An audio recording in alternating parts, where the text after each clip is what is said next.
with Buffy is a retro-analytical love roast of Buffy the Vampire Slayer. If you'd like to support our show financially, you can find us on patreon.com/beerwithbuffy. Don't forget to review us on iTunes if you like what you hear.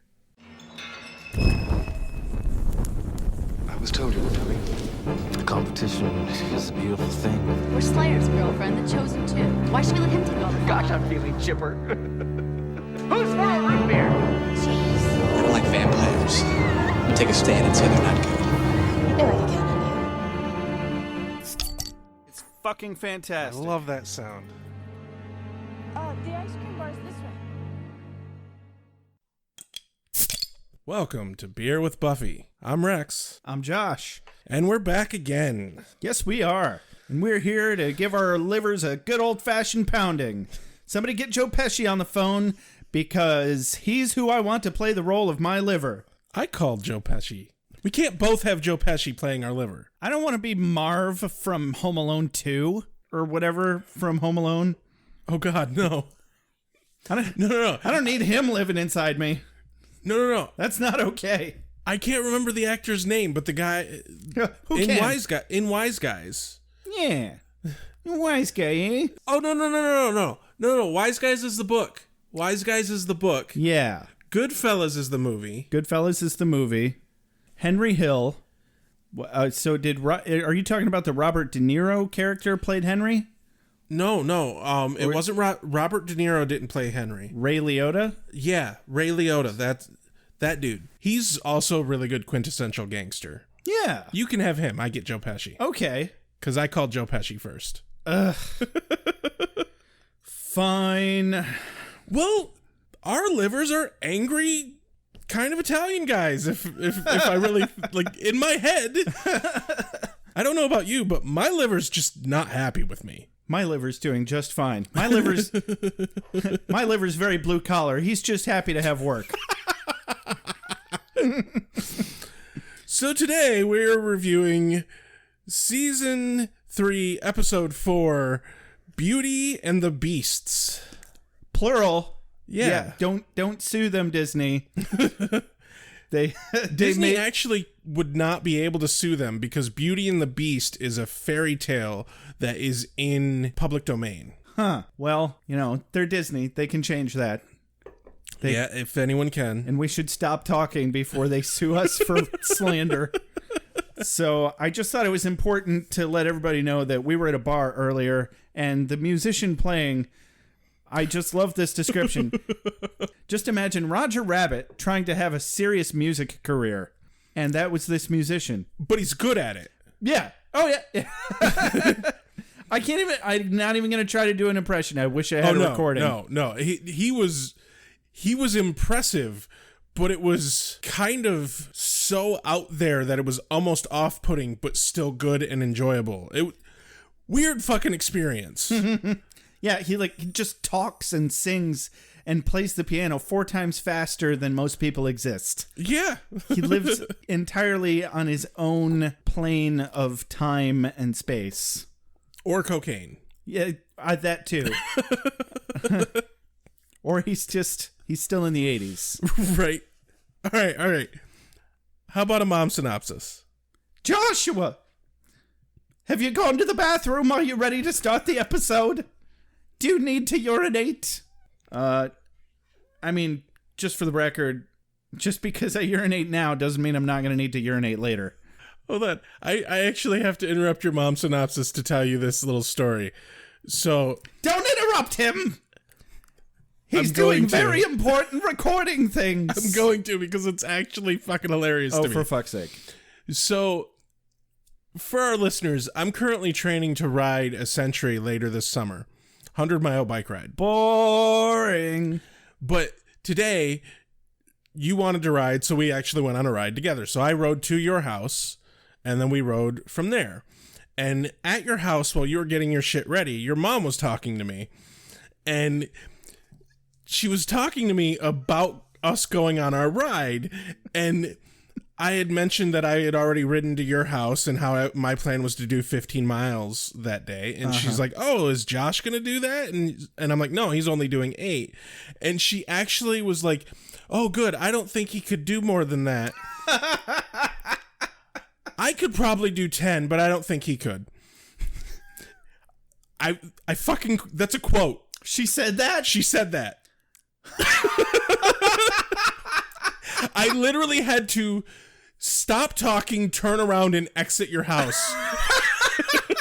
I did not hear that. Oh my fucking God. I wanted to tell you, but I didn't want to tell you in her presence. Oh, holy shit. I'm so glad that came back to my memory. Joshua, you know I'm in much better shape than you. I've had a lot of time to tone these crazy beasts that I call legs. Have you seen these quads? These glutes? Oh, God! You keep your glutes away from me, Mom. All right, Joshua. I know that you know that I'm better than you, especially at physical fitness. So just tell me, why are there like 3 monsters in this episode? Can't they just pick one? Gosh, it's almost like there's a theme or something. In this episode, we see Oz as a werewolf, and they've significantly changed the makeup. But we've also got a feral angel and some random Hulk or Jekyll and Hyde or whatever weirdo dude. And we're trying to figure out who's killing all these people. Well, there's like 2. Then we've got this girl who's seriously got some battered housewife syndrome going on. Turns out Oz didn't kill anybody. Angel might have killed somebody. I think Angel killed the dude in the woods. Whatever. Oz didn't kill anybody. It's all the evil people that killed people. Yeah, don't stay in shitty relationships. I think that's the theme of the episode. Yeah, that's it. Yeah. I'm also much better at relationships than you, Joshua. You should take my advice on everything. Ladies, gentlemen, spiny-headed looking creatures. As soon as the sun goes down, down, Vampire. as soon as the sun goes down, down, Vampire. competition is a beautiful thing. Let's get this show on the road. This is one of the more interesting openings that this show has had, I think, because we open up to first-person view of running through the woods at night, and we have a voiceover from Buffy. She is reading part of Call of the Wild. Okay. By Jack London. Did they establish that anywhere in the episode? Yes. But also, I just happen to know the book because I fucking love that book. Okay. Where did they say in the episode that she's reading Call of the Wild? This very same scene. So it transitions from this voiceover of Buffy to Willow reading the book to Werewolf Oz. Yeah. They're in the library. Oz is in the book cage. He's in the cage, yeah. Which to me seems like would not be strong enough to hold a werewolf. But, you know. And for some reason, Willow is reading a book about being a wild animal and the draw of being feral to a werewolf. And that seems poor taste to me. Huh. Xander shows up. This is when she actually says that she's reading to Oz. He picks up the book. He's like, oh, Call of the Wild. Oh, okay. And she says basically, yeah, it kind of like reaches into his feral nature, although he doesn't like the part where I mentioned bunnies. And just then Oz attacks the cage because he wants to eat the rabbits. Right. I got the main points. She leaves a trank gun for Xander just in case. She put up some towels or sheets or whatever to give Oz some privacy when he turns back into Oz. And he is inevitably naked. And Xander makes a joke about, being able to handle Oz's full Monty. And then he gets super homophobic really quickly because he realized phrasing. But he didn't really fix the phrasing. No, he did not. It was like, I don't mean like, hand to flesh, but I do mean hand to flesh or something like that. The way he did not fix the phrasing. Check it out. I promise. But Willow is like, oh no, that's really more for me because I can't handle the full Monty Oz, only like half Monty. Yeah. And Xander's like, wait, which half? And I'm like, shut up, Xander. It's none of your fucking business. And Willow responds perfectly. She just looks at him and goes, well, wouldn't you like to know? And then fucking drops it. Yeah. That's it. Willow pointedly tells Xander that he needs to stay up, and he's like, I got coffee, I got things to do, we're gonna be good. And she leaves, and he immediately fucking lays down and naps. Yeah. He uses the Call of the Wild as a fucking pillow. What a prick. So yeah, then we cut to the graveyard where Buffy and Faith are patrolling. Yep. And we learn that Buffy's actually been on a few dates with Scott. Yeah, definitely a little bit of time has passed between last episode and this one. Yeah, and Faith gives us her theory of men. Well, also, this girl is just always thinking about sex. She's like a teenage boy, only she's a girl. Yeah. It's not that teenage girls aren't thinking about sex as much as guys. You know, it just in our culture, they don't talk about it as much because that's seen as taboo or whatever. So Faith kind of divulges the theory that all men are beasts and they all have a primal nature to them. Yeah, she thinks all men are animals. Talk about a misogynistic kind of mindset. How's that misogynistic? Well, the whole... You mean misandrist? No, misogynistic. Because the whole idea of men can't control their urges and men, if something happens, it was the way she dressed, because that whole mentality is based in a misogynistic standpoint of women are sexual objects and men can't help but see them as sexual objects. Like, that sounds like you're implying that Faith is being misogynistic by thinking that men are all animals. Not that she is necessarily being misogynistic, but that her viewpoint is informed by misogyny. So the word misogynistic means hating women.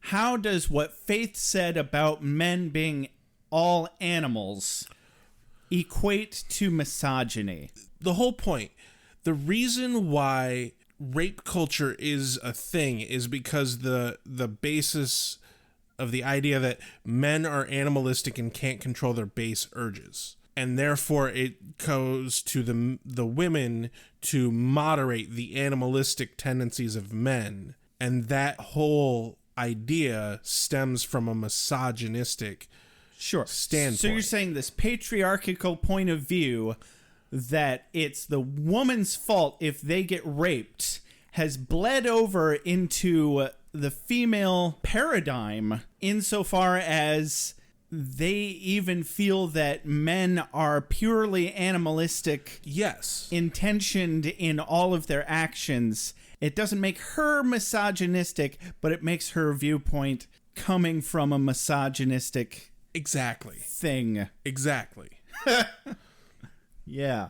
I don't know. It's just awkward to put it that way. Fair. Yeah. So I think it simplifies the point more succinctly if we say that it is some patriarchal indoctrination bullshit. Yeah, indoctrination. That's the fucking word. Cool. It's indoctrination. Yeah. All right. So then we cut to a guy running through the woods, and he gets eaten by something. Yeah. Yeah, then cut to opening. Dig this. Dig this. Sorry you had to wait. Fire, beheading. Hurry up, sweet dreams. Sunlight. Hurry up, sweet dreams. Cold water, usual. Oh yeah, I hit him. With what? A desk. Willow and Buffy are walking up the steps to the promenade, and Willow's like, I don't think all men are only in it for the chase. Thanks, and Oz Willow. is with them, and they see Scott. They meet up with Scott, and we get to meet Pete and Debbie. Yeah. As soon as I saw them and we were introduced to them, I wrote, oh, they'll probably die. They're probably going to die. Yeah. Oh, look, a random couple that they go to school with. That's not shoehorned at all. But Pete and Debbie are close friends of Scott, specifically. Yes, which I didn't pick up on until about halfway through the episode, but they didn't really do a good job of showcasing that in this first scene. No, it was just kind of like they were chatting and like they had a class together or something. I don't know. You talk to random people in high school. It happens. Yep. So Pete gave Debbie flowers. They're a couple. Mm-hmm. Someone mentioned Scott getting Buffy flowers, and Scott gets a little panicky. And he's like, are we at the flower stage yet? Well, Buffy commented on how pretty the flowers were, which Pete had bought for her. And then Pete is like, oh, I'm sure Scott does stuff like that for you all the time. Right. And Scott's like, did I? No, I don't. I mean, we're not to the flower stage yet. Unless we are to the flower stage yet. Did I miss flowers? And Buffy says, no, it's fine. We're pre-posy. Yes. I like that. Pre-posy. It's very nice. It's a good way to put it. And it's actually a breath of fucking fresh air to see Buffy interacting with a guy as a normal couple in a normal environment with normal people. yeah. It's a lovely fucking change for her, and this girl fucking deserves it. Sure. Scott's a bit of a dweeb. I don't like him. I don't like him at all either. I don't think he's good enough for her. I have things to say about that later. Sure. Well, also, he doesn't even know that she's the Slayer yet. So, Right. How healthy can a relationship be until all main truths are divulged? Exactly. Before we leave this scene, they made sure to establish that Buffy needs to go see, was it Mr. Plaid? Platt, I Platt, think. Platt. I heard plaid in this scene, but then it sounded like they were saying Platt the rest of the episode. Platt. It's Platt. They make sure to establish that Buffy has to go see a Mr. Platt, the school counselor, for a psych evaluation in order to stay in school, as per the orders of Snyder in the last episode or the episode before, something like that. And Debbie makes it known that she does not like him. And because she also sees him because she's having issues with a class. Oz mentions that he passed, and he's planning on giving Deb some notes to that class later. So that comes up later. So then we cut to the library. Giles is talking to Xander about something that happened. Yeah, something about escape routes. It sounds like they're... Yeah. I gathered pretty quickly they were talking about Oz as a werewolf being able to escape somehow. Willow and Oz come into the library. Giles immediately turns around and is like, no need to panic. He says, good to see you. No need to panic. And Oz, this is one of my quotes of the day. Just a thought. Poker, not your game. No, yeah. I like that a lot. That's an excellent Oz quote. And so we find out the name of the dude that got dragged through the woods and mauled. His name is Jeff Walken. They're a little bit afraid that Oz did it, which totally... Yeah, that's mostly fair. I kind of think they should be immediately skeptical that it was Oz because Oz was there in the morning as Oz. Yeah, he wouldn't crawl back through the window as a werewolf. If he had woke up in a field, then yeah, time to be worried that Oz murdered someone. I agree. But he woke up still locked in a cage, for fuck's sake. But, it's possible that his werewolf brain had enough wherewithal to remember to go back to the cage so that he doesn't get caught, maybe? I don't know. But Giles is very upset with Xander for sleeping. Yeah. As he should be. And then we cut to the counselor's office, and Mr. Platt is smoking in a school. This really, which even in the 90s. Me. Yeah, I wrote down, could you smoke on school grounds in the 90s?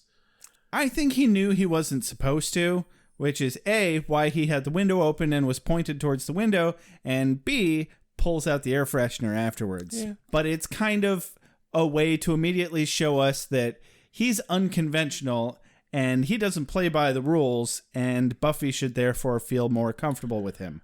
And as soon as the chair turns around and we see him, I dub him Discount LeVar Burton. No, he looks like LeVar Burton in the shape of his face and the sound of his voice, the way he delivers his lines. It screams LeVar Burton to me. No, it really did. I wondered legitimately for a moment if it was LeVar Burton, and I almost looked it up. No, it's Discount LeVar Burton. I don't know who the actor's name is, but you could have a good career as Discount LeVar Burton. You could do children's parties as LeVar Burton. Just dress up as Geordie, you're good to go. Now, I didn't write down any real specifics of this interaction between them, except for the fact that he actually is doing a pretty good fucking job with her. Yeah, well, he's a really cool fucking dude. I want him as my counselor. He fucking immediately treats her like a fucking person, better than any other adult outside of Giles has ever done. Which is rare. Well, like you said, not just rare, unfucking heard of, except for Giles. I really like him. One of my quotes of the day, Mr. Platt said, "Let's start with why you ran away." Buffy says, "That's a long story." Platt says, "Bore me." His delivery just spot on, I thought. Yeah. And then in this very, very short-lived role that he had in this one episode for a small fraction of it, he had one of the better quotes to come out of Buffy the Vampire Slayer yet. He says, "Look, lots of people lose themselves in love. It's no shame. They write songs about it. The hitch is you can't stay lost. Sooner or later, you have to get back to yourself." Buffy says, "And if you can't?" He says, "Then love becomes your master and you're just its dog." Which is very poignant. Yeah. Kudos for poignancy. Well done, Mr. Platt. To the library. He was definitely better in this one scene than any school counselor I've fucking dealt with throughout my entire school career. Oh, God, absolutely. I mean, just the fact that you're employed as a school counselor pretty much means you failed at life. I don't know that I'd go quite that far, but yeah. I'll go quite that far for you, Rex. Okay, so yeah, we go to the library. Buffy shows up, and obviously the whole Scooby Gang is there, and they're worried about Oz having killed someone. Yeah, Buffy walks in and sees the whole gang sitting there, and she's like, "I'm afraid to ask." Cordelia blurts out, "Oz ate someone last night." Xander prattles on for a minute. He's like, "Oz doesn't eat people, blabbity, blabbity, blabbity." Insert foot in mouth. Yes. They decide to send Buffy to patrol the woods just to be safe, and he sends the rest of the Scoobies to check on the body at the morgue to make sure that it was a werewolf kill and not a vampire kill, which is smart. And they assign Faith to stay and watch Oz, which Oz immediately gets a little butthurt about. Yep. And I'm kind of like, why? I kind of get it. Because he even says, "I know it's dramatic, but I feel I just need to be able to storm out." Yeah. He's emotional because he fears that he killed somebody. Yeah, this is still a big transition for him. Right. He hasn't even been doing it a full year yet, it seems like. Exactly. I kind of feel for him in this moment because he's talking to Willow. He's like, I need to storm out. And she goes, "Well, look at the time. You can't." And apparently 5:30 is super close to sunset. Is it the winter? Is it always like that in California? What's going on? I don't know what time of year this episode aired. It seems like it would have been fall. Yeah. Because, it's the beginning of the school year still. Oz goes to the book cage, locks himself in, says to Willow, "You need to get back from the cage. It's not safe." Just the look on his face. She can tell he's upset, and she's very concerned. He just wants to be left alone to transition into a werewolf, and I can scarcely blame him. No, I don't. Exactly. Now is not the time to be working through this shit. Just give the guy some space. It's really hard to see such a zen character having a moment where he's not being so zen. Yeah. Seth Green does it really fucking well. Even his non-zen is still pretty fucking zen. Yeah. We should figure out what kind of deal this is. I mean, is it a gathering, a shindig, or a hootenanny? Well, gathering is brie, mellow song stylings. Shindig, dip, less mellow song stylings, perhaps a large amount of malt beverage. And hootenanny, well, it's chock full of hoot, just a little bit of nanny. So we cut to the woods. Yep. And Feral Angel happens. Yeah. Up until this moment of the episode, had completely fucking forgot that he showed up last episode. Yeah, he totally came back at the end of last episode, Terminator style. I forgot all about that. Yeah, he was like, "Come with me if you want to live." And he stole some shitty sunglasses and a motorcycle. Yep. And some leather. Nope, he's actually feral, wild, crazed angel. I mean, not even evil angel, just crazed. He had the decency to find some pants anyway. Yeah. Go him. Obviously, though, he couldn't be hard-pressed to get a shirt. Would you if you looked like that? I wouldn't. No. I'd show that shit off every day. Yeah. I'd walk up and order a coffee and just rip my shirt off and just get the coffee for free. Make it a point of always spilling shit on myself. It's like, and your tip is... and the shirt just peels right off.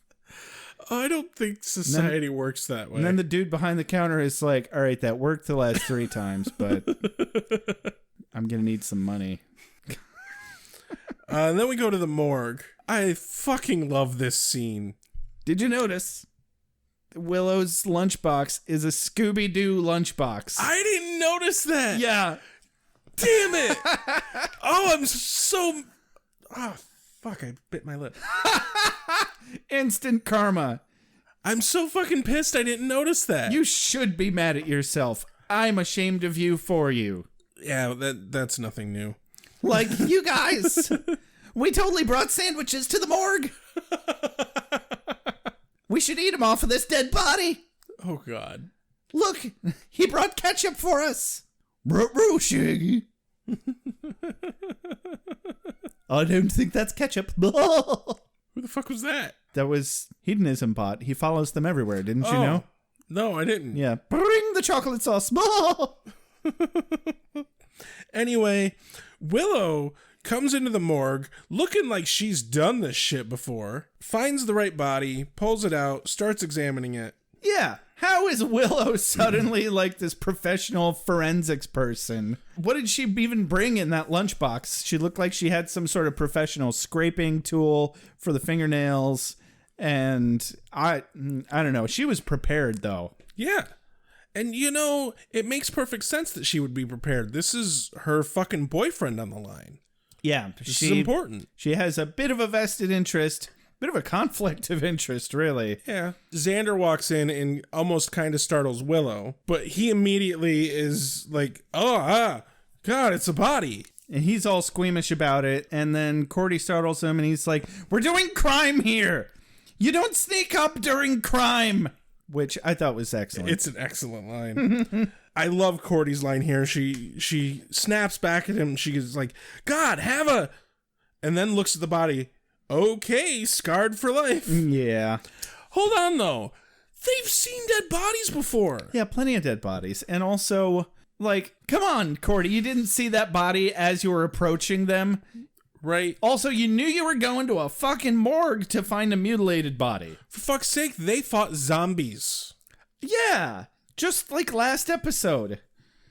I sound so much like Shaggy just normally. I don't even have to try. Like, you guys, they just fought zombies. Just last episode. Yeah. Oh, man. So, but the best payoff of this entire scene, Willow is still all business and she's like pulling hairs and fibers and shit and being all forensic-y. And it's inconclusive of whether or not it was Oz or a vampire. And then she just passes out the moment she's like, okay, we're done here. I thought the catalyst that made her pass out was she was looking at the wounds and Cordy said something like, oh yeah, something with big claws and teeth couldn't do, or something like that. And I thought maybe it was that. But anyway, I guess I missed that. So Willow says we're done here and passes out. Yep. Is how it went down. The scene closes with Xander saying, man, it doesn't seem to look good. He says, doesn't look good for Oz, does it? And Cordy says, it really doesn't. This guy was ripped apart by a big wild animal. Then we cut to the manor where Buffy happens to have manacles on a chain. She makes quick work of hooking up Angel. Now, so it's kind of a little montage shot. The first shot we see is her opening a chest. It looked like it was in her room.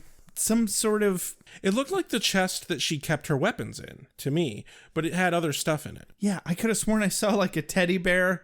So I was like, wait, did you pull chains out of your toy box? What's going on here, Buffy? Anyway. It's that kind of toy box. There's a bondage joke in there somewhere. I mean, she manages to go home, get the manacles, and did she bring Angel with her or go back and get him in the woods and then carry him to the mansion? I don't know, but she does all this without a car or teleportation skills that I know of. Right. Whatever. Chains him on up, and we actually get to see that there are scorch marks on the ground where his body reappeared. His tear in the time-space continuum has left a very distinctly angel-shaped scorch mark. Yes. It's very nice. I think the impressive part really is that they waited 3 whole episodes before blowing their load to bring Angel back. Honestly. Kinda, yeah. Yeah. Like, normally they'd have been like, just kidding, he's not dead by the end of the episode. Already. We're only on the 4th season. They've already this season done better with suspense. No, they've definitely shown a marked improvement in suspense throughout the entirety of the show. It's a very noticeable incremental improvement. So we cut to the library and we get kind of an uncomfortable long shot of Faith's ass. The scene opens on Oz as a werewolf, and then Faith walks into frame, but the camera's still pointing down at Oz on the floor. Mm-hmm. And basically Faith's ass just takes over the whole frame, and it holds there for a moment. Well, I guess you're just kind of proving Faith's point here, aren't you, Rex? Because I only noted that it looks like she's having a one-person iPod party. Also, she has a really nice ass. Yeah. I mean... But she's dancing to some music. Buffy walks up and taps her on the shoulder. She spins around and backhands Buffy. Yeah. But Faith says, Buffy, what are you doing? Buffy says, bleeding internally. I didn't catch that line. Yeah. That's a good one. And so Buffy relieves Faith's guard duty. Yep. Faith says, knock yourself out. And Buffy says, not literally, though. Faith's going to go off and kill some vampires. And Buffy's going to do some fucking research. Yeah. Buffy pulls out a vestige of the library system. A card catalog. You kids these days, you don't know what a card catalog is. I used a card catalog and I can't remember how.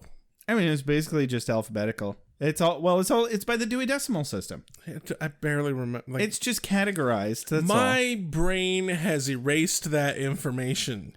Yeah, I worked at a library as a shelf reader and a shelver for like a year or two. I don't remember how long, but it was a mind-numbingly long time.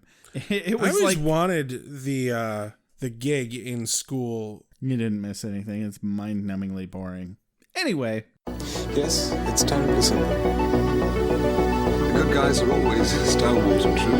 The bad guys are easily distinguished by their pointy horns or black hats. We always defeat them and save the day.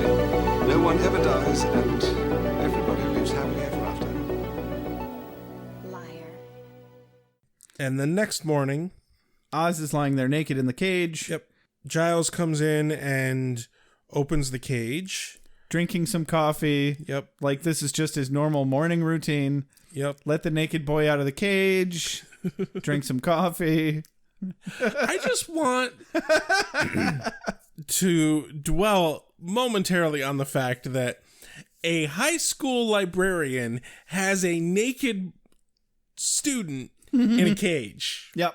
Think about if that. The wrong person walks in, Giles is going to have some explaining to do. To say the least. Yeah.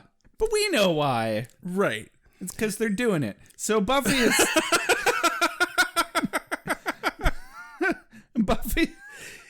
Buffy's studying...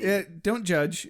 So Buffy's studying Akathala because, she's like, oh fuck, Angel came back. What the hell went down with Akathala? And she doesn't tell Giles. Yeah, I don't understand why she wouldn't just tell him right out of the gate. She has to pretend that she had this prophetic dream. How many episodes? How many episodes has the lesson been? Fucking inform each other of shit. It's just like later when she's talking to Mr. Platt. Yeah. Even though, she doesn't know he's dead at the time. But right. Even later, she's like, well, I don't think I can talk to Giles or Willow because they'll just freak on her. And it's sad that she feels that way because I feel like there's really no precedent for her to feel that way. No, especially Giles. I think maybe Willow might. I think she has post-traumatic stress syndrome from the way her mother fucks her around with her head. That combined with the fact that she had to murder Angel right after he got his soul back, I can definitely see that being the issue here. Sure. I don't see how that rolls up with that, but I'll take your word for it. Willow brings donuts. Yep. Barely stops herself from putting her foot right in her mouth. So this town has a Mr. Donut and a Happy Burger. They really don't think too hard about their fast food chain names here. No. Just wanted to throw that out there. I don't think that's necessary. I really want to see the logo for the Mr. Donut. Is it as creepy as the Happy Burger? Probably. I wonder if they're owned by the same person. Anyway. Willow divulges that the body examination was inconclusive. I had a really good Giles quote when they're talking about, hypothetically, if Angel had come back from the demon dimension. And another important thing about this was we established that he would have been coming back from a demon dimension, just like in episode 1 with Ken, and he's like hundreds of years older now. But obviously, because he's a vampire, he didn't age. So that's handy, I guess. But anyway, Giles says, in my experience, there are 2 types of monsters. Those that can be redeemed, or more importantly, want to be redeemed. Second is void of humanity, cannot respond to reason or love. And then Willow comes in with the donut box. Yep. And she's been at the donut place all night because she couldn't sleep because she's worried about Oz, and that's understandable. So you mentioned that Willow very nearly stuck her foot down her throat. Yep. Because she's like, how come you're the wakey girl? This time it's not your boyfriend who's the cold-blooded, because, I mean, she doesn't say uh-oh, but Oz is coming right up behind her, and she offers him a jelly donut, and he doesn't want a jelly donut. He is definitely a monster. He's coming into his own as a fucking cold-blooded killer. I have a confession to make, Josh. Murdersome wolf creature of the night. I have a confession to make. Naked boy in the cage. I don't like jelly donuts. I knew you were going to fucking say that. I don't like jelly donuts. I don't like powdered donuts either. I don't like powdered donuts either. That's fine. But get the fuck out! No, I mean, that's okay. That's fine. I get that. But I hate you when you're wrong. That sounds about right. Excellent. Then we cut to the cafeteria. Hey. And Buffy has a plate of Jell-O. I don't mean to say that she has a plate with one thing of Jell-O. I mean, she has a plate with all the Jell-O. It's really kind of impressive that the cafeteria has that good of a selection of Jell-O. Yeah. Yeah. And there's a green Jell-O with marshmallows in it. And that just sounds fucking delicious. To be fair, my grandma used to make that shit all the time. It sounds amazing. It's okay. I kind of want green Jell-Os. I kind of want green Jell-O now, though. I can probably arrange that. But Buffy... Scott sees her walk up with the Jell-O and issues her a nutritional demerit. And Buffy's like, there's fruit in it. That's not fruit. Those are marshmallows. Oh, yeah. Scott, Debbie, and Pete are all at the table. Yeah. And Debbie brings up therapy. And Scott is just like, oh, I know all about therapy because my mom says therapy can be completely helpful. Well, that's insightful. Thanks, Scott. And Pete, you really need to learn better insults because he says, well, your mom has the wattage of a Zippo lighter. Yeah, what the fuck was that about? That makes no sense. Where did that come from? I have no idea. Because we know nothing about Scott's mother. I did write down Scott's line here. I'm delivering this line. However, this is not a quote of the day. No, nor do I think it should qualify as a quote of the day. Okay. It is a good line, except the actor who plays Scott cannot deliver it. No. Multiple times now, in multiple episodes, he has real issues with sarcasm and not being able to deliver it. They keep giving him Xander lines, but he's not a Xander type. This is a quintessential give it to Xander line. This man cannot Xander his way out of a Xander bag. Exactly. So the line is, I hope you realize I don't actually know these people.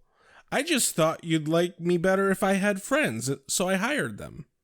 And I just delivered it better than he could. Yeah, he sounded completely serious.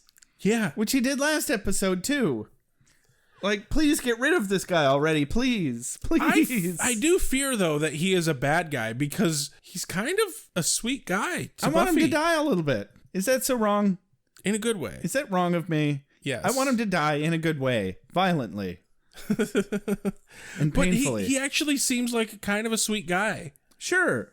Yeah, probably. Well, I mean, okay, this line that he throws at her next. I wanted to tell you you look great today, but now I want to raise that to amazing because you didn't sleep well last night. That's a good fucking line. That is a good line. And that is... Shut up, Scott. I'm going to kill you so that I can take your line. That's not vicious and animalistic of me, is it? Is it? I mean, if it is, whatever. It's a little bit. I'm okay with that. But Buffy bolts because she can't deal with people. Then we cut to the manor where she shows up because she's worried about Angel. Yeah, well, as she's leaving, so Scott says that line to her, and she's like, that's amazing, and I wish I didn't have to, but I do. I'll see you later. And I was like, fuck, did I miss something? But that's just how off she was. She didn't actually make up a full reason to leave. She just blabbered and left. And, you know, given her situation, makes sense. Sure. Yeah, she gets one of those. She gets all of those that she wants. Yeah. I'm dating. I'm having serious dating with a werewolf. And I'm studying witchcraft and killing vampires. It's like a drug. So we cut to the manor where she goes to see Angel. He's not so much broody anymore, but kind of growly. Very growly. And the sad piano's playing. And then that's it. We cut back to the school. Time for some promenade nookie. Yeah. So Debbie and Pete are like kissing and shit on the promenade, and then they go into this fucking janitor's closet. It looked like a closet, or it definitely wasn't the same door that went into the band room, right, from season 1. But it was only it was only like 1 or 2 doors to the right of that door. Yeah. And somehow this goes into like an old abandoned storage space type deal that we see later in the episode. Yeah, that Pete has apparently turned into a lab space. Kind of has taken over this space as his own. And they're making out and everything seems fine until Pete looks over Debbie's shoulder and sees a mostly empty jar of predator blood. I was going to say turtle ooze, but sure. I mean, it's glowing. It's predator blood. Or mutant ooze. But that ooze was an opaque green, not a glowing, translucent green. Yeah, you're right. He immediately is like... It could like... also be wildfire from Game of Thrones. Yeah. Except you shouldn't be drinking that. God, no. Well, to be fair, nobody should be drinking the thing that it is. Yeah, none of those things should get drunk. Well, maybe the turtle ooze. Yeah. I kind of think I think I'd have to drink it. I think I would see that and be like, well, I guess I'm drinking this. Down the hatch. I can never stop thinking about that ginormous fucking dandelion from Teenage Mutant Ninja Turtles 2. It's so huge. Anyway, Pete immediately to Debbie is like, you didn't drink this, did you? And she's like, no, I dumped it down the drain. And then he gets all pissy and angry at her for getting rid of the stuff. But then he's like, I don't even need it anymore. And then he mutates into Hyde because it's apparently some sort of Jekyll and Hyde shit going on. Yeah, some sort of crossover between Jekyll and Hyde and the Hulk. Yep. We cut to the counselor's office where Buffy has decided that she needs to talk to somebody about shit going on. And why talk to your mentor and father figure that you have a strong, deep connection with and history and who understands you on a very deep level, when you can talk to a dead body who's had his face removed, but he's pointing the other direction. Yeah. Yeah. And she opens up to him. There's that cliche of she walks in the room, she's like, no, don't turn around, and then just starts talking. Mm-hmm. And it's like, no, he's dead. Like, the moment she walked in the room, I'm like, oh, he's dead. And her cue ends up being his cigarette, which is burned all the way down to the nub. Yep. And let me tell you, that's how spontaneous human combustion happens. I think that they established previously that he smoked solely for this purpose. Solely for this moment. And He's dead, and he's had his face chewed on. I don't understand how a claw to half of his face killed him so fast that he didn't drop his cigarette. Yeah, that's a nice big plot hole there. Yeah. Cut back to the closet where Pete is doling out some very classic abusive behavior. Throws her down, very angry. He's doing the whole hide thing. This escalates really fucking quickly here. And then after he throws her down and he's hit her, he reverts back to himself. And then he's all fucking apologetic and basically blaming her for how he gets. You just make me crazy, baby. Why do you do that? You know, I only do this because of you, because I love you so much. Yeah. So then we cut back to the library. Buffy reveals that Platt was killed during the day, so it wasn't Oz. Willow is super happy about this. It couldn't have possibly been Oz. Oh, yeah. Oz is off the hook. Yeah, and she catches herself, and Buffy's like, oh, no, it's okay. We're all happy. It's fine. If they actually spent episodes on them dealing with the deaths of people in Sunnydale properly, this show would have lasted as long as Supernatural. Yeah, I was going to say longer, actually. Oh, God, speaking Their of... death toll is way too high for them to properly deal with death. Dude, I just watched the first episode of season 14 of Supernatural, and the writers are so out of ideas, it's pathetic. Just saying. Willow is worried that where the fuck is Oz? Yeah. Because it's getting late. Cut to Oz. Why everyone is still at the school even though sundown is coming soon? What the fuck?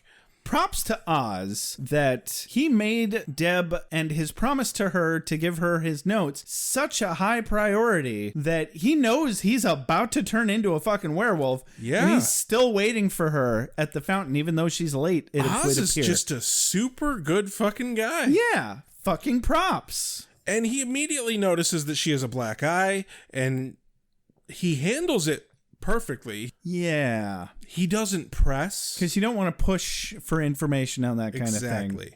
You know, they've had enough of that kind of bullshit. He just accepts her excuse, knows it's an excuse, but doesn't point it out to her that he knows it's an excuse. Yeah. And of course, Pete is skulking in the background, watching them talk. Oz made the mistake of touching Debbie. Mm-hmm. So Pete thinks that Oz is making moves on his girl. Yeah, he just flies off the fucking rails. Back in the library. Oz shows up, glad to learn that he didn't kill anybody. Yeah, and some fairly decent process of elimination because they established that the commonality between Jeff Walken and Mr. Platt is Debbie.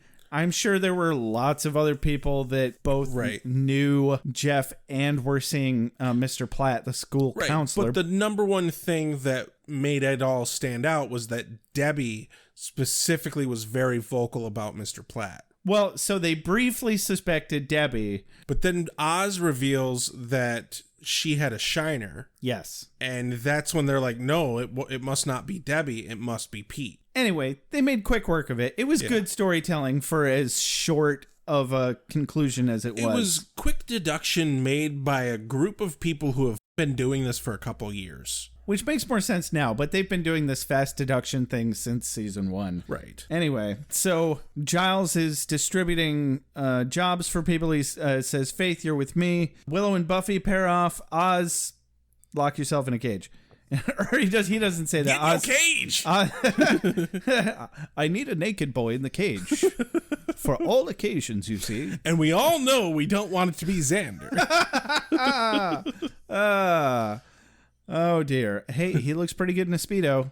Anyway. That's fair. So Oz is like, and I'll go lock myself in a cage. They say young people don't learn anything in high school nowadays, but I've learned to be afraid.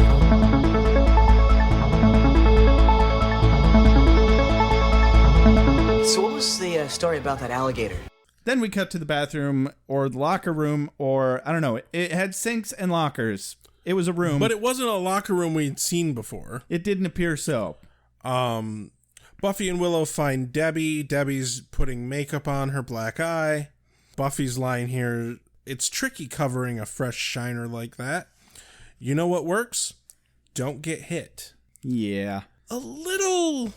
Yeah, easy for her to say. Right. It was a bit harsh. I think what she was going for with this was, hey, we know you're withholding information, and we know that part of that is that you're being abused, and if you were only just hurting yourself, that'd be one thing. Yeah. So she's understandably upset about this. It is a bit brash, nonetheless. The one line here, though, that really fucking irks me, they do a really good job of displaying what this abusive relationship is. Debbie says of Pete, he does what he does because he loves me too much. Yeah. That is a woman who has been gaslighted out the ass. Yeah. And she is damaged, and she is just really, really fucked up by this dude. They paint this picture very effectively. Extremely. Quick cut to the manor as we see Angel escape. Yep. Just, real quick, let's just establish that Angel's escaping from the manor, which we all knew that was going to fucking happen. Yeah. Then back to the locker room. I'm not sure how I feel about this couple of lines here. Buffy and Willow are confronting Debbie, and Debbie says to Buffy, what are you going to do about it? When Debbie won't divulge any information. Uh-huh. Willow looks at Buffy and looks back at Debbie and says, wrong question. Because Buffy has that very serious Buffy look on her face. The same look, I might add, that you would expect on Buffy's face right before she puts a vamp's head through a wall. Yeah. But she grabs Debbie and pulls her up to the mirror and says, look what he's fucking done. Yeah, that was one of my quotes. Not necessarily a quote of the day, but she says, look at yourself. Why are you protecting him? Anybody who really loved you couldn't do this to you. If there's one thing to take away from this episode, it's that. Yeah. People who love you don't hurt you. And then it gets good. We cut to the library, where Oz is alone, locked in his cage, and Pete shows up. Mm-hmm. And he's all upset because Oz put his hand on Debbie, and he thinks that Oz is moving in on Debbie. You know, Oz is trying to warn him that something like, hey, get away. This is a problem. This isn't safe. He says to Pete, I'm serious. Something's going to happen you probably won't believe.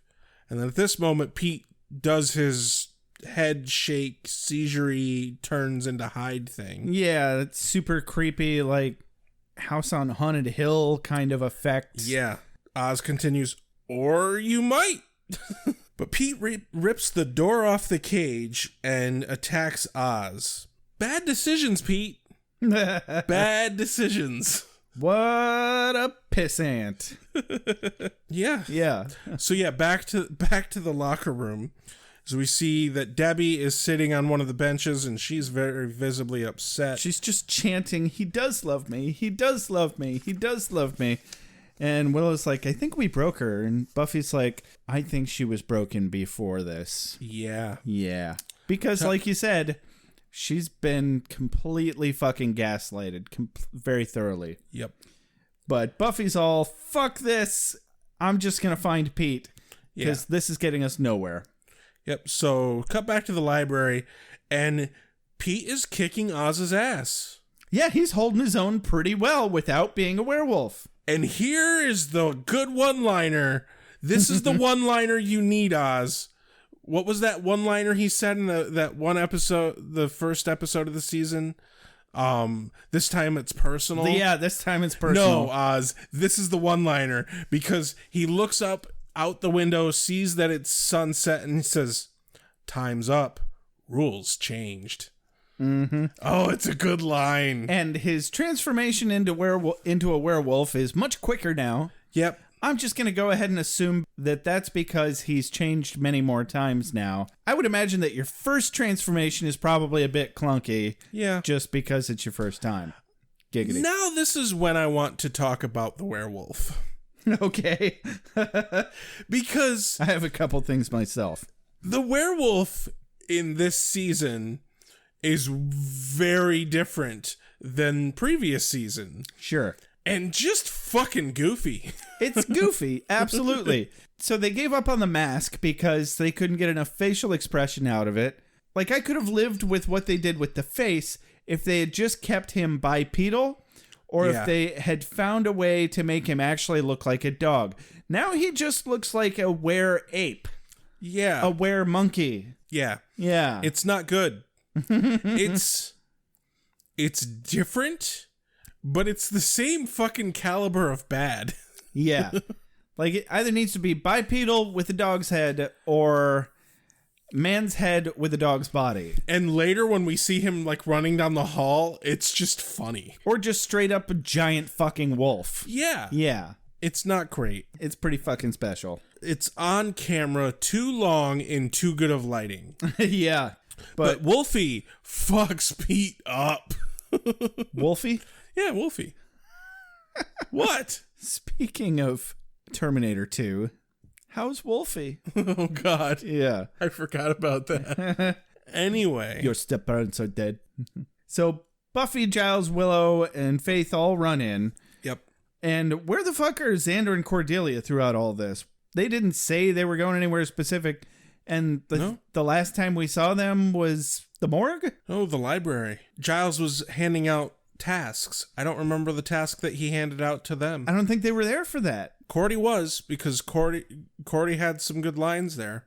The whole fucking Scooby Gang was there. And at some point, Xander and Cordelia just kind of fall out of the game. Right. Which is fine. They're probably making out in a closet. Sure. My favorite part, though, is Buffy goes to shoot Oz with the tranq gun. Mm-hmm. Debbie thinks that she's going to shoot Pete, which she might have, but I think she was aiming for Oz. And, like, shoves Buffy, and Buffy shoots Giles. Mm-hmm. And his line here... Right. Bloody priceless. He fucking passes out. Just before he passes out. Buffy takes Pete. Faith and Willow take Oz. And the were-monkey runs off. Yep. Dig this. Dig this. Sorry you had to wait. Fire, beheading. Hurry up, sweet dreams. Sunlight. Hurry up, sweet dreams. Cold water, usual. Oh yeah, I hit him. With what? A desk. Buffy chases Pete through the hallway. He escapes through a window just before Buffy rounds the corner, and he leaves a blood stain behind. Is this the first time they've used blood effects? I don't know. I don't remember ever seeing blood in this show. They definitely skimp on the blood for the most part, but they needed a way for her to track him. Yeah, that's true. Because he climbs through a window, leaves a bloody fucking arm print. Mm-hmm. We get to see the wolf running down the hallway. It's goofy as fuck. Yeah, so we're cutting back and forth between the Buffy and Pete and Faith, Willow, and Oz. Yep. And so we see that the window that looked like it went to the exterior that Pete jumped through actually goes into this storage area that it was above the storage area. Okay.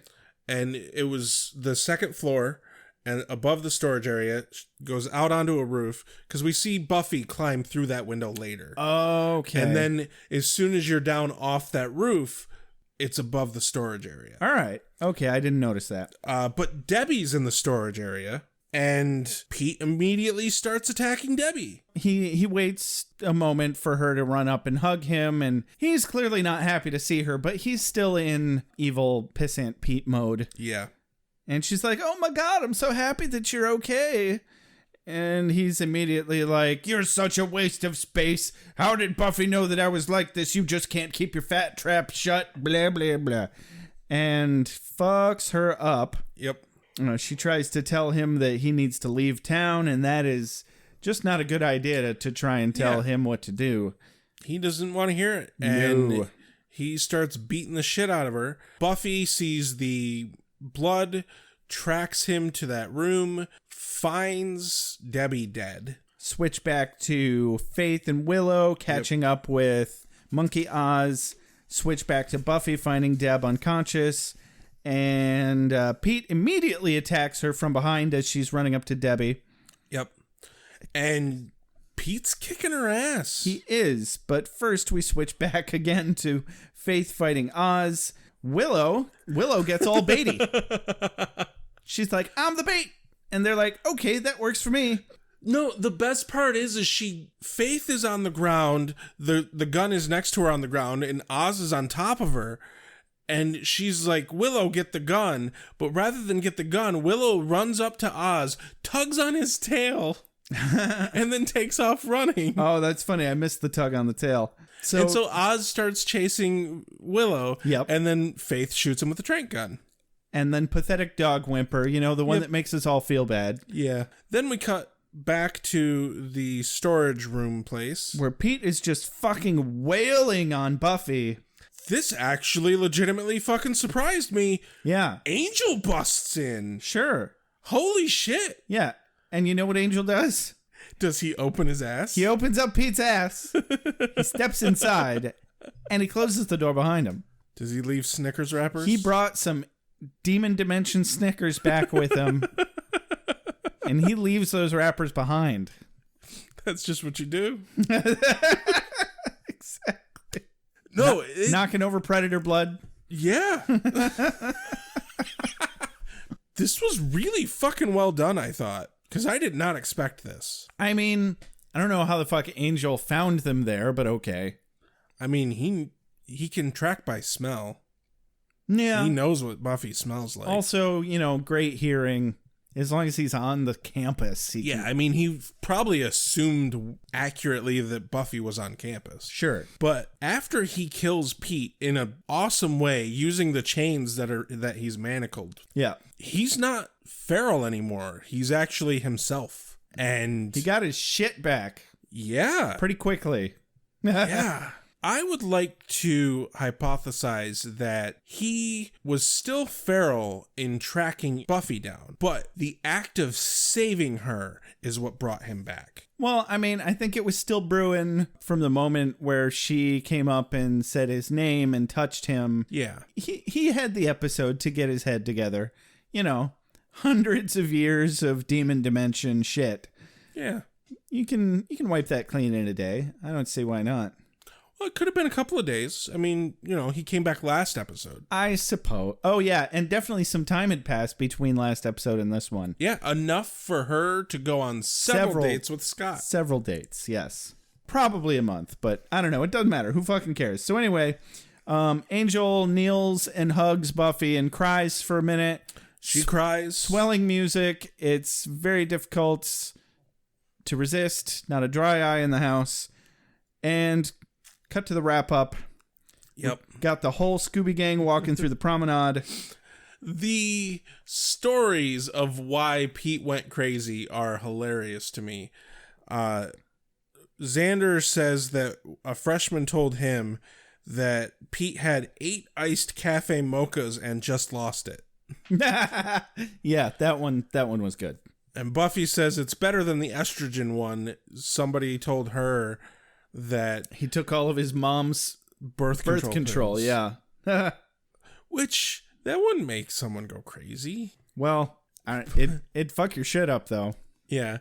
But Cordy's like, where was I during all this? And so they tell the real story of what happened, that they found his notes and he had made some weird concoction and then it turned him into like a Jekyll and Hyde violent dude. Right, because he felt that he needed to be more macho for Debbie. Yeah.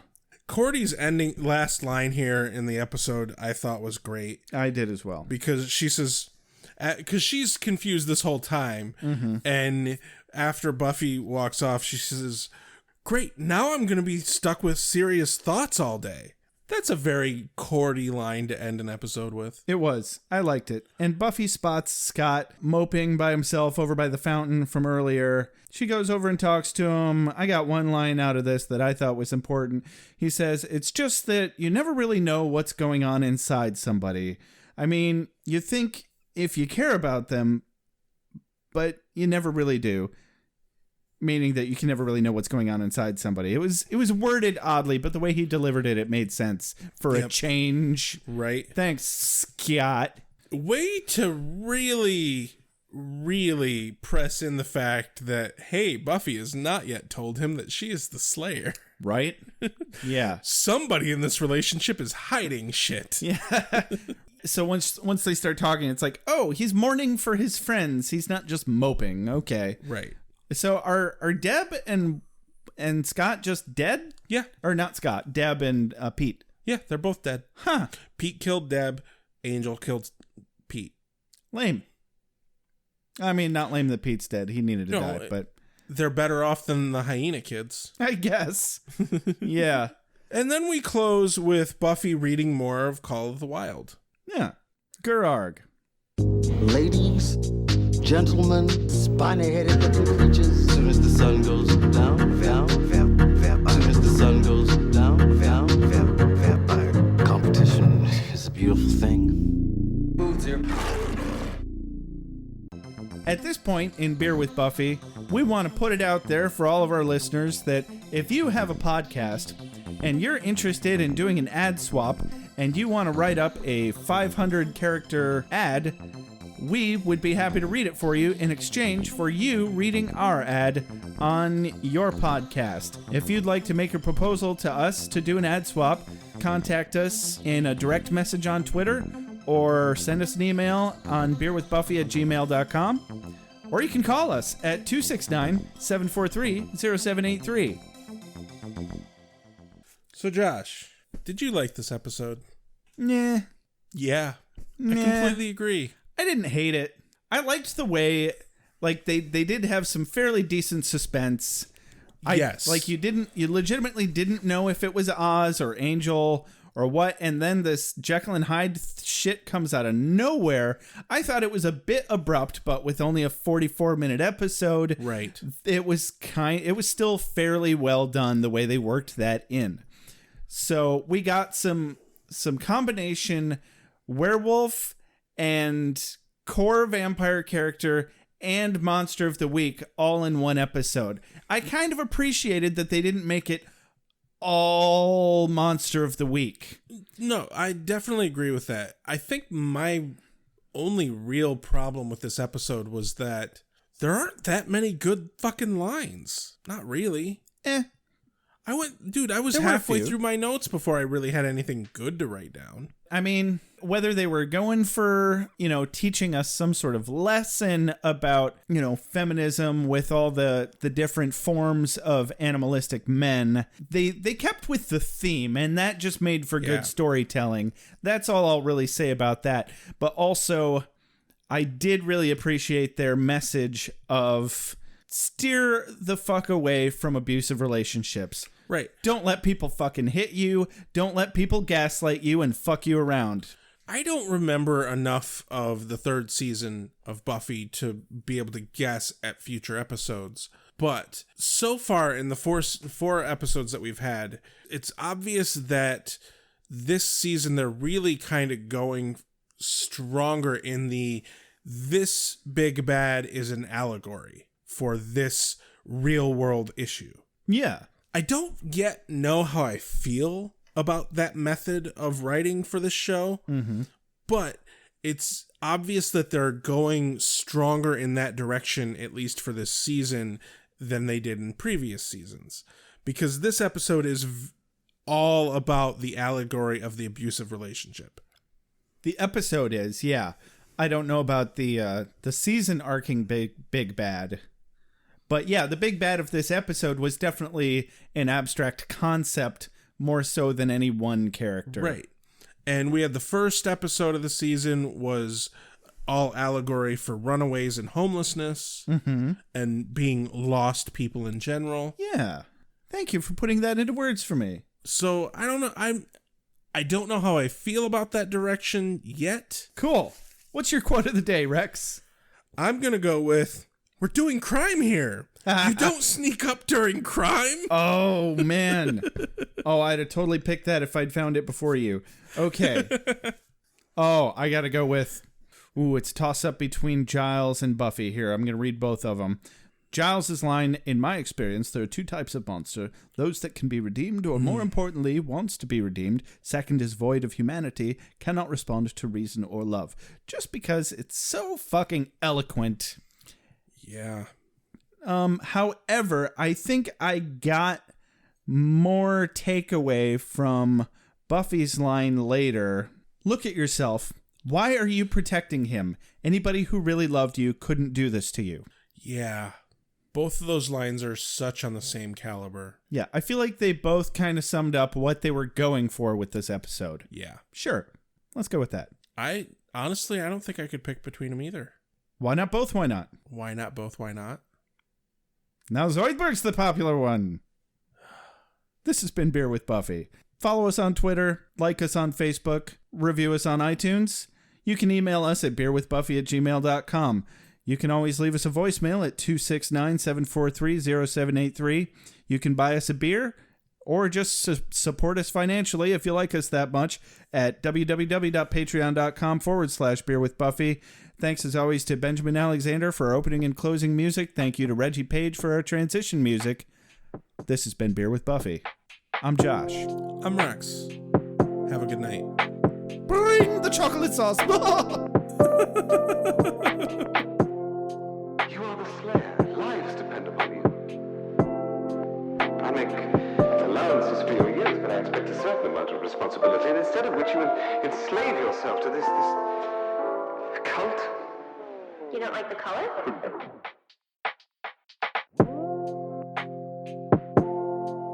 You have a sacred birthright. You were chosen to destroy vampires, not to wave pom-poms at people. Why can't you people just leave me alone? You are the slayer. Go ahead. I'm a watcher. I haven't the skill. Oh, come on.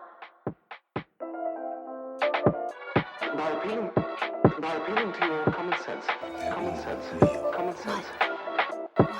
Earwolves, incubi, succubi, everything you've ever dreaded was under your bed, but told yourself couldn't be by the light of day. One girl in all the world. Common sense. One girl in all the world. It was a bit, British, wasn't it?